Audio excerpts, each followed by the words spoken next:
Día 13 de abril, lunes de Pascua. El Evangelio es Mateo 28, 8 y siguientes. Después de escuchar las palabras del ángel, las mujeres se alejaron a toda prisa del sepulcro y llenas de temor y de gran alegría corrieron a dar la noticia a los discípulos. Pero de repente Jesús les salió al encuentro y las saludó. Ellas se le acercaron, le abrazaron los pies y lo adoraron. Entonces les dijo Jesús: no tengan miedo, vayan a decir a mis hermanos que se dirijan a Galilea, allá me verán.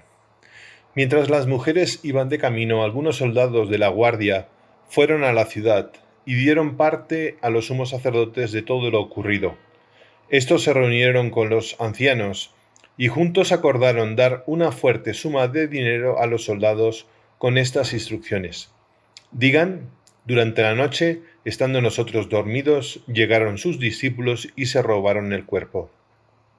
Y si esto llega a oídos del gobernador, nosotros nos arreglaremos con ellos y les evitaremos cualquier complicación. Ellos tomaron el dinero y actuaron conforme a las instrucciones recibidas. Esta versión de los soldados se ha ido difundiendo entre los judíos hasta el día de hoy. Este es el Evangelio de hoy lunes. Si en los pasajes de la Pasión tenemos tantos datos, los de la resurrección son bien escuetos. En el Evangelio de San Mateo, por ejemplo, la resurrección la comenta el evangelista en el capítulo 28. Los de la Pasión comienzan en la entrada triunfal en Jerusalén en el capítulo 21. ¿Qué diferencia? La lectura de hoy nos habla de la tumba vacía. Alrededor de ella nuevamente dos actitudes como durante la vida terrena de Jesús: los que se entusiasman con el testimonio de Jesús y los que buscan ocultarlo. Las mujeres atentas habían ido a embalsamar el cuerpo y se encuentran con un ángel que les habla de la tumba vacía. Cuando presurosas, nada de apáticas, lentas y pausadas. Están regresando. Van con temor, pero que significa sorpresa, llenas y plenas de alegría, a decirles a los apóstoles lo que les dijo el ángel. Se llevan el premio de encontrarse con el Señor. Me imagino que el corazón les latía a fondo y sus emociones estaban a tope. Por el contrario, las actitudes de los soldados, de los sumos sacerdotes, ante lo ocurrido. Vuelven a pagar con dinero una tumba vacía cuando habían comprado la muerte del que debía estar en ella. Si vivo no habían querido ver a Jesús, mucho menos ahora. Estas dos actitudes recorren la historia del ser humano. ¿Podemos abrir nuestro corazón al más allá, a lo trascendente?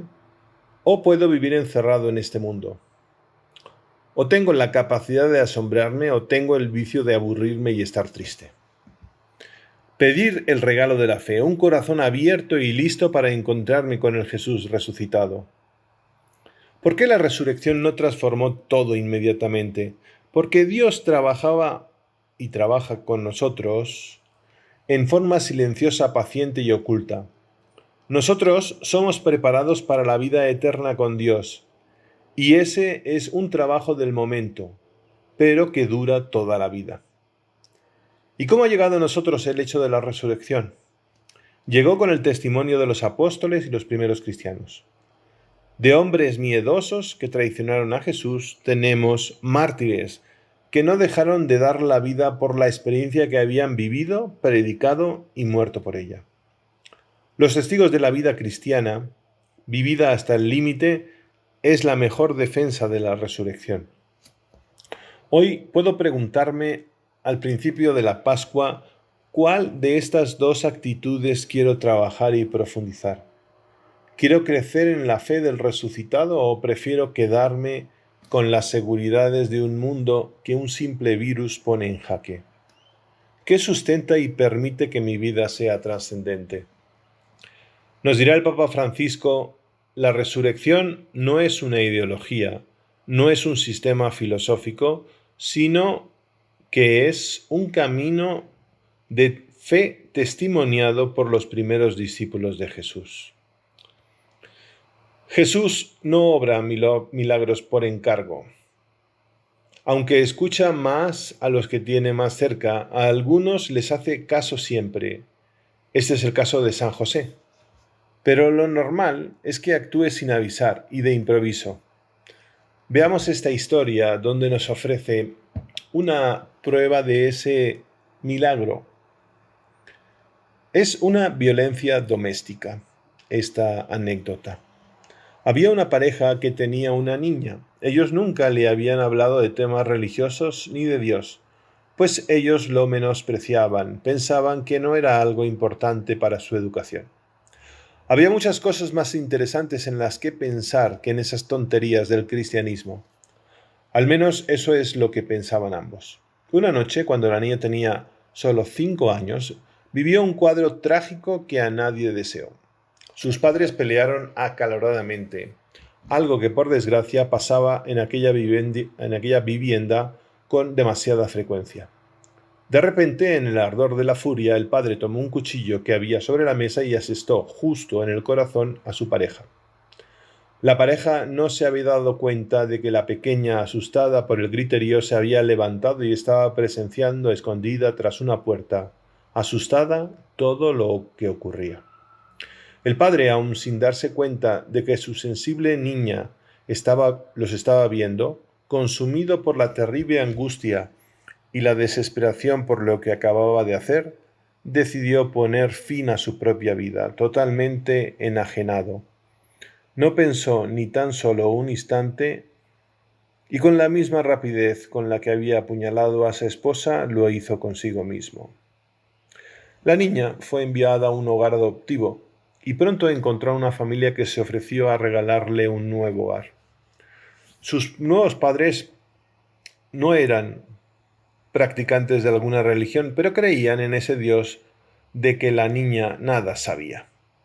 Por eso, cierto día, decidieron remediar la situación y llevaron a la niña a una iglesia católica para enseñarle las figuras y cuadros que allí había, pensando que quizá esto ayudaría a la niña a entender con más claridad acerca de ese Dios a quien ella no conocía y que ellos tampoco acababan de conocer mucho.